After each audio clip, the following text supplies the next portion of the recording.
5-1. I never doubted them. I never doubted them. Not for 1 second. Not for 1 second did I doubt that we were going to get this one. Um, it was ugly. I warned you. I warned you it was going to be a four-quarter game, and it was. I mean, it literally. There was a. There was an onside kick. And we'll get to that. I don't like that it even came to that, but this team, they are resilient, and they play ugly football sometimes. No question about it. There was some ugly football today. Very disgusting. But this team has shown, other than the Philly game where we just got our ass kicked, they have shown that they can just bounce back. They are resilient.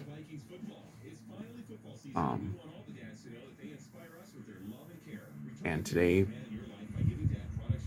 was awful. I mean, the first quarter, like the first quarter and a half. I mean, that was probably like the worst we've seen a Vikings offense look in the Kirk era.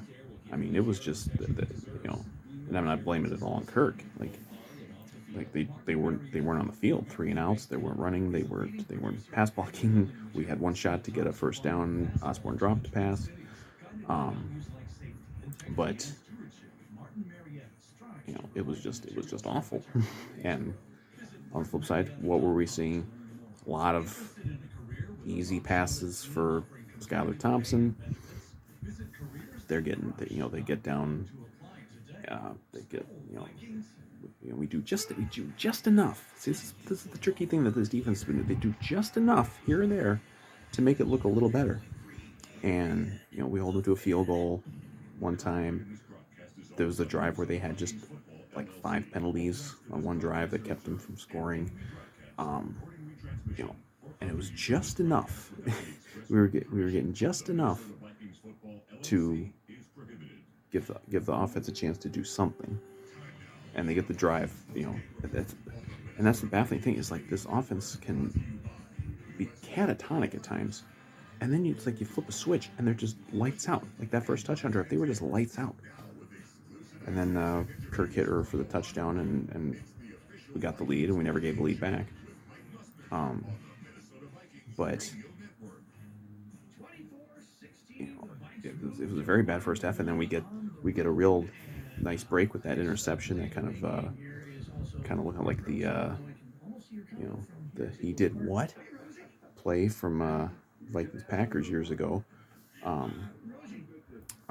And Harrison Smith got the ball, and then we get a field goal out of that. So it's like, 3 points, 10-3 at the half.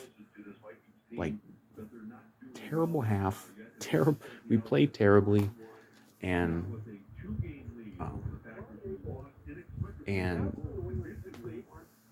so then you're like, okay, we're set. And then we come on the third quarter, we're terrible again. Like, we had, I think 3 straight drives, or at least 2 straight drives, where we had just fantastic field position. They ran a fake punt on us, which was kind of stupid. Metellus made a great play to stop them on the fake punt.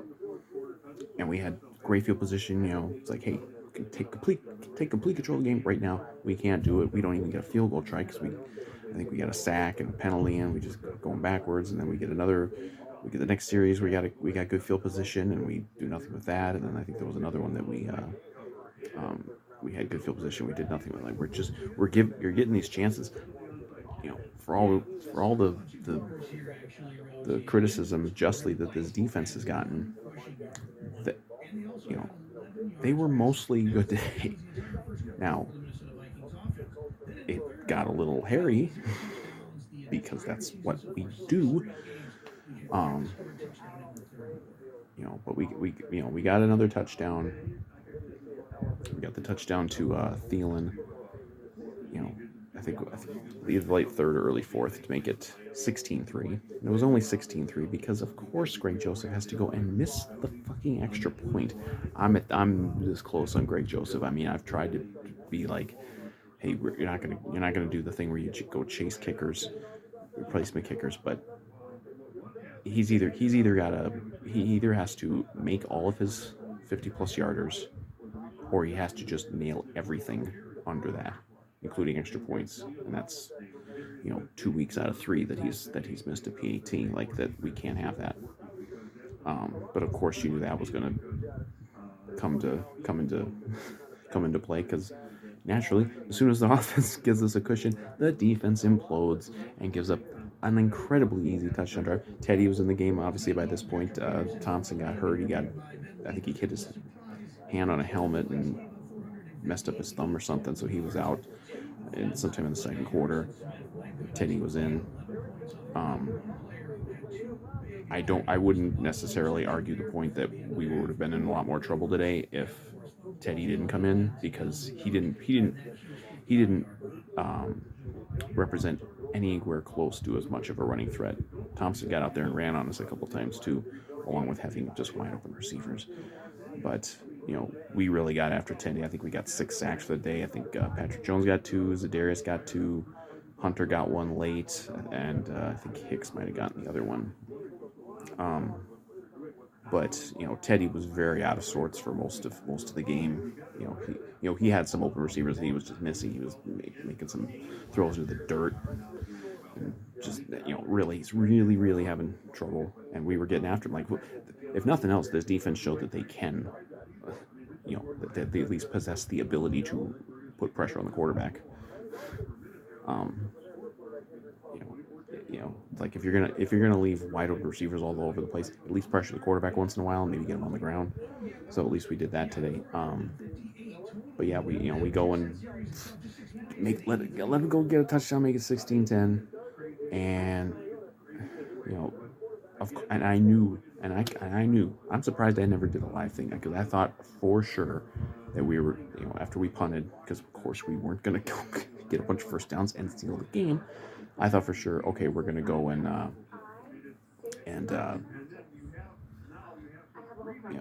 give up another touchdown. It was gonna be 17-16 Dolphins, and then it was gonna be, once again, we were gonna need that late drive inexplicably to win the game. But that never happened. We needed the drive to seal it. We didn't need the drive to win it. But it was looking like that was going to happen, because we punt it. They're going right down the field. They're in our territory. They're getting deep in our territory, and Waddle fumbled the ball, and it didn't even look like it was really forced. Like they said Harrison Smith forced the fumble. It didn't even look like it was really forced. It looked like it was just the guy fumbled it, just like out in open space. He fumbled it. I forget who picked it up, but we get the ball back, and then like 1 or 2 plays later, Dalvin, who had like maybe 20 yards the whole game to that point, probably not even 20 yards. They blew open a hole for him, and he ran for the touchdown. We get a 2. It's 24-10, so it's like, okay, we're done. Like I was calling dagger. Like, of course that was it, but it wasn't it, because for some reason we have to make it, even then we have to make it a little tough. We get a Pat P gets a pick to kind of just seal it there, and we burn off their timeouts, but then we punt, and then we just let them go down the field very, very quickly to get a touchdown to make it 24-16. They went for 2. I would have really been sweating that onside kick if they had successfully made it 2. And so it's 24-16. We let them do that. We at least got the onside kick, and then we run out the clock. So even in a game that we get a touchdown to go up 2 scores with like 3 minutes left, and then another turnover after that, it still comes down to something in the last like minute of the game. There was like maybe a minute 10 left when they onside kicked it, and at least we got it. There was no ball bouncing all over the place on that, but so it's another ugly win. But I don't like, and there's a lot to be pissed off about in this game. The surprise from this game, there's one good surprise and one bad surprise. The good surprise is we showed some life on defense. Yes, we were not good early, and we let them score way too easily late a couple times, but we showed a pass rush. We have guys who are good pass rushers, and we got after it a little bit.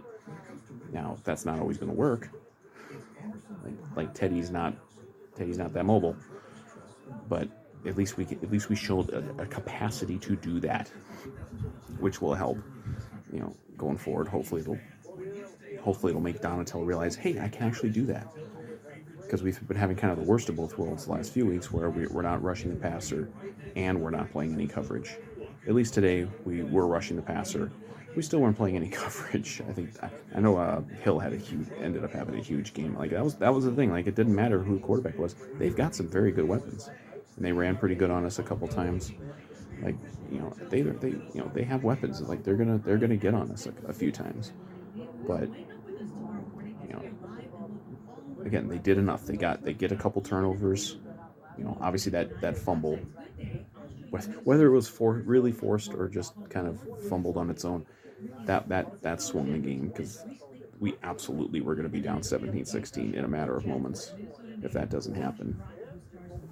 And yet I was like, well, of course it's going to happen. But I had confidence in Kirk that he was going to get it done, even with the offense being very, very bad today. And the offense was very bad today. I think I saw they had 10 3-and-outs. They didn't get a first down until the touchdown drive late in the first half. I think they had like maybe 4 3-and-outs before then. And they had 3-and-outs in the third quarter. And and obviously they had a 3-and-out late when they were just burning time. But I mean, still, they had way too many 3-and-outs. We really were just big part of it was we couldn't run. Like I don't get where people were talking about Miami having this terrible defense. Like the Dolphins held the Bills down pretty well. They've played well at times, and you know they've got some good players. Like this was not a thing where I was like, okay, we're gonna just kill them. So Kirk had less than 200 yards, because most of what it was short. Like there were one or two deep shots that they almost hit to Thielen, but there weren't a lot of deep shots, and they weren't there. Like they were talking about on the broadcast. People will probably blame Kirk for it. Like, why aren't you throwing long passes? Well, there's no one to throw to because the receivers aren't getting open. And Kirk was getting mad. They were showing at one point he came off after a series where they had to punt, and he was fucking pissed off. And they said it was maybe because JJ ran the wrong route on a play, but I mean, JJ ended up getting 100 yards, very, very quiet 100 yards. They had one big pass late. I think that was on the drive. Where they got the second touchdown. But they didn't do much. They only caught a couple passes. Osborne caught one or two. But they didn't run much, and that was the problem. They couldn't run.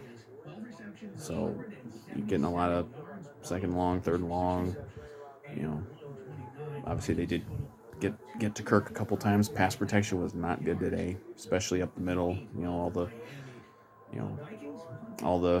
Hey, Garrett Bradbury's actually having a really good year. Well, not so much today. This was very previous years of Bradbury.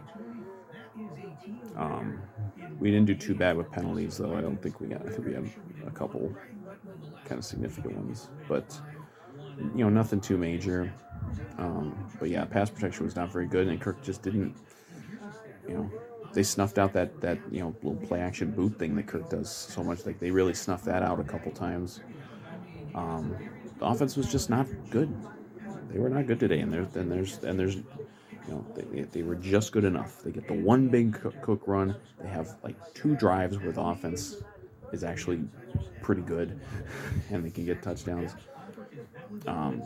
But the offense was very, very,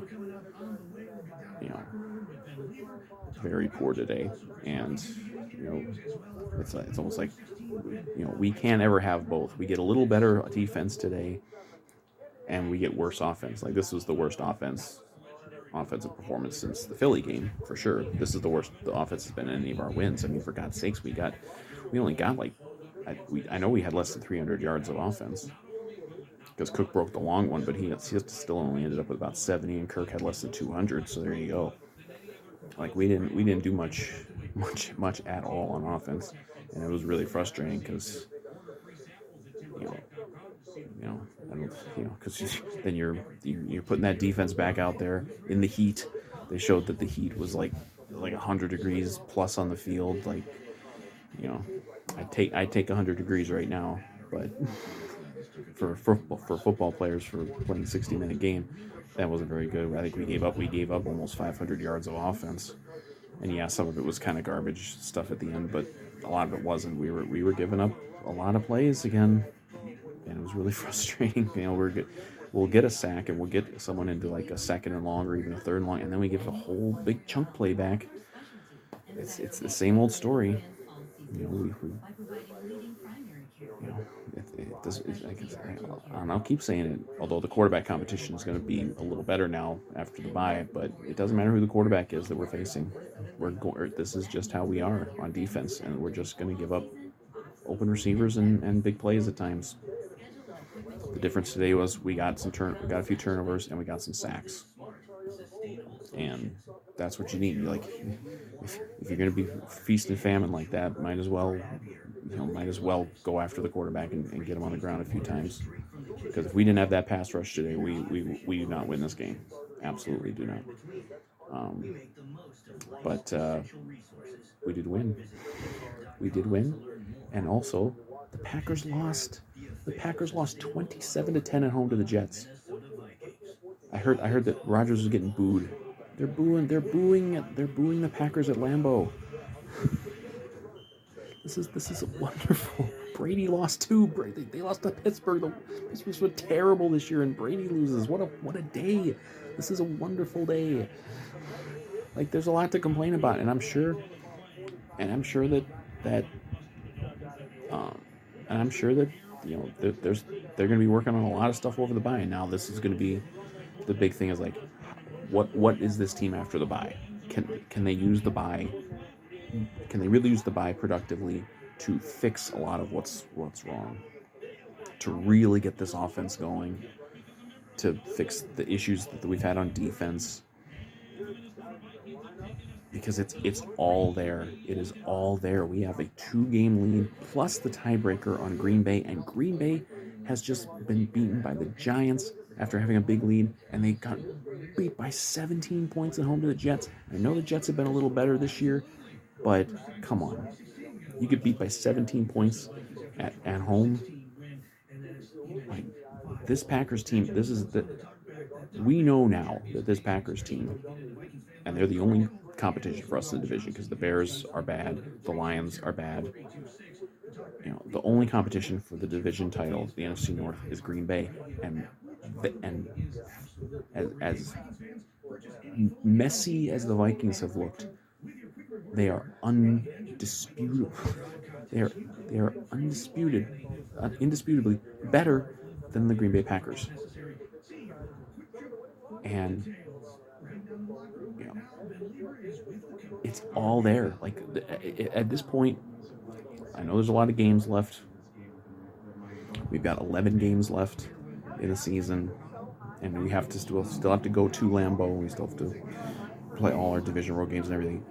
But it's already to the point where if we don't win the division and at least get one home game in the playoffs, it's going to be a very, very big disappointment. Because I still expect this team to be better as the season goes on. And that's why when it's like we were maybe going to blow this thing today, I'm like, oh, the opportunity is there to just get that cushion against Green Bay. I don't know what Green Bay's schedule is like the next couple weeks. I don't know if they play next week or whatever. But you know, you have this opportunity to really put some distance, between you and your only competitor in the division, and you're gonna fucking blow a game, a 2-score game maybe against Teddy. And I like Teddy. Like, this stop might be the end for Teddy. but like I have no ill will towards Teddy. There are Viking fans who really, really dislike Teddy in a weird, pathological way. That ain't me. But don't blow it to Teddy. Come on.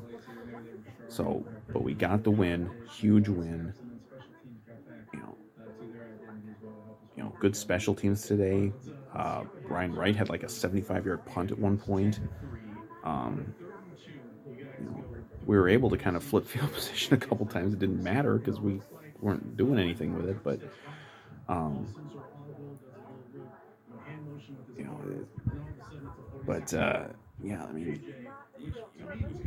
you're on the road, and I still think Miami's okay. Like Miami still got players.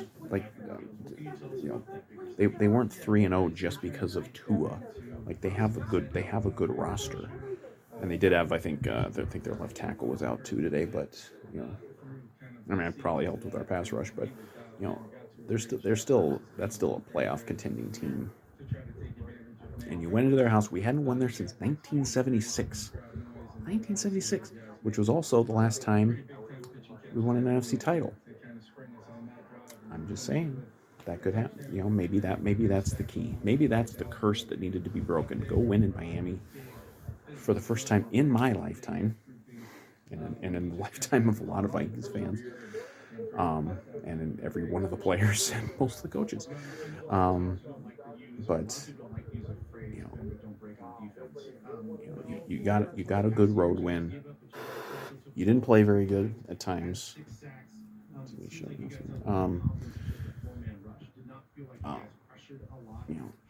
Again, you got outgained damn near 2-1. You had 10 3-and-outs. You didn't have a first down until late in the second quarter. You missed an extra point, but you won. Like, how many times over the years have we seen this where we'll have a game that might be winnable and we make like one or two mistakes and we lose because of it? Well, we're making mistakes, but we're winning. We're overcoming that and winning. I look at it that as messy as this team has been and as inconsistent both week to week and in games as they've been, they're overcoming every week. They're overcoming, except for Philly. But we don't have to worry about Philadelphia until maybe the NFC Championship game. We'll cross that bridge when we come to it. But we're overcoming these things. I think this is, I'll say that before, I think this is a really good indicator of Kevin O'Connell and this coaching staff. I think they really are good leaders at keeping this team, from spiraling in when they're struggling in games, when they're trailing late, when whatever it is. Like they don't panic. They seem to rise up, and even if it's, hey, we just gave up a 20-yard pass, but I'm gonna go knock a football out of a guy's hand and we're gonna get a turnover. Even just stuff like that. They make plays to win games. They also make plays to make games harder than they need to be, but they make plays to win games, and they did it again today. They make 3 or 4 plays in that fourth quarter to win the game, and this division is ours. It's ours for the taking. It is so ours for the taking. You almost wonder, like, oh God, what's going to happen to screw this up? Like, we should be playing home football in January at US Bank Stadium. And there's a lot of games left, but we haven't had too many injuries yet. I don't think we had any significant injuries today. Wanham was out, but that was the only significant guy who was out. I know Booth finally played, I think, because he was only playing on special teams, but it's so right there for us. If we can just take this bye week, tinker wherever you need to tinker, fix what needs to be fixed, and come out when you got a tough game against the Cardinals. Obviously, a mobile quarterback. Those have been giving us problems. And then you've got some very tough games in November before things maybe get a little easier in December. Although I think in December we got the Jets and the Giants, and those two teams are both looking quite a bit better than we were expecting. But so are the Vikings. I just think they if they just clean some stuff up, they can make some of these games a little easier. And that's what the bye weeks are for. Rest up, get away. Players will scatter, go wherever they go, and but boy, it's so much better. It's not just that you can keep working on stuff as you're winning games, but you can keep working on stuff as you're building a cushion in the division. We're 2 games plus a tiebreaker ahead of Green Bay, and Green Bay is fading. We're not necessarily ascending yet, but we're winning games anyway, and it's right there. We got to win this fucking North Division. We have to win it this year. Um, you know, and we know what kind of home field advantage we got. And get that home field advantage. Maybe get a high seed too, because I mean all these teams in the East are winning, but only one of those teams is going to get the home game. I don't even know. I don't even know who the hell's leading in the South now. Tampa lost and Atlanta won, so it might even be Atlanta. And no one in the West. I mean, San Francisco lost in the West. Like we have a chance to not only win a division, but maybe get a high seed. Have a chance at maybe multiple home playoff games. Wouldn't that be fucking great to have multiple home playoff games? We haven't had 2 home playoff games since 1998. We probably don't want to bring that up, but it's all right there. And we got another. So I've reached the rambling portion of the video, but it was an ugly game, especially early. But this team never. They've shown week after week now they don't implode when things are going against them. They grind through it. They figure it out. They figure out ways to do just enough to win games. Make the plays late that count. They've done it. They've done it again. And I hope they keep doing it after the bye. And let's just enjoy it, because we get to sit for 2 weeks with a 5-1 first place team, and and we get to wallow, or we get to enjoy the wallowing of Packer fans booing their team at home as they get crushed by the New York Football Jets. So this is a good time for Vikings fans, and hopefully after the bye there are even better times ahead.